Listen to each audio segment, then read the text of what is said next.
My name is Tyler, and I am 23 years old. I live in a small town where everyone knows each other. It is a quiet place filled with routine, but honestly, I have always found comfort in that stability. I spent my days working at a local bookstore, surrounded by the smell of old pages and the whispering voices of stories that transported me to far-off lands. In my spare time, I would tinker with my guitar, writing songs about life, love, and sometimes heartache. I was happy in my little bubble, but life had a way of shattering that peace when I least expected it. There she was, my girlfriend Lisa. We had been together for nearly 2 years, and I thought we shared a deep connection. She was beautiful, kind, and had a contagious laugh that could brighten any room.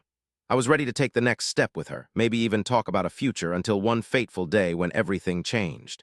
I came home early from work, excited to surprise her with dinner. As I stepped through the door, I noticed something was off. Lisa's laughter echoed through the apartment, but it wasn't directed at me. I followed the sound, and as I approached the bedroom, my heart sank. I pushed the door open to discover Lisa wrapped in the arms of another man. The sight before me felt like a cruel betrayal, and for a moment time stood still. My mind raced with disbelief and anger. I had never felt such a mix of emotions before. How could she do this to me? Why him? A million questions flooded my mind, but the only thing I could focus on was the overwhelming pain in my heart. When she saw me, her eyes widened in shock, and in that split second I knew my world had crumbled. I turned around and walked out, not looking back. I could feel tears streaming down my face, and every part of me screamed for revenge. I was desperate to make her understand the pain she had caused, so I began plotting what I could do to make her feel a fraction of the hurt I was feeling. At first, my thoughts were wild and chaotic. I considered all sorts of crazy scenarios. I could ruin her favorite dress or post embarrassing things about her online. But none of those ideas felt right, so I took a step back. What would really make her regret losing me? I needed to tap into the most effective way to deliver my revenge without completely losing my morality. I decided to confront her indirectly. I started hanging out with one of her closest friends, Sarah, who was completely unaware of what had happened. Sarah was wonderful, smart, funny, and fiercely loyal, but in my mind, she was also a way to get back at Lisa. I shared with Sarah some exaggerated stories about Lisa's infidelities, cleverly planting doubts in her mind. A part of me felt guilty, but the other part was filled with a sense of satisfaction, knowing that Lisa had no idea what was swirling around her. However, my plan backfired spectacularly. Instead of sowing seeds of doubt, Sarah confronted Lisa after I shared a particularly ridiculous story. The fallout was messy, and I found myself at the center of a storm I had created. Lisa called me furious, accusing me of trying to manipulate her friend. I may have started this quest for revenge with good intentions, but it was spiraling out of control. All I managed to do was make things worse between us.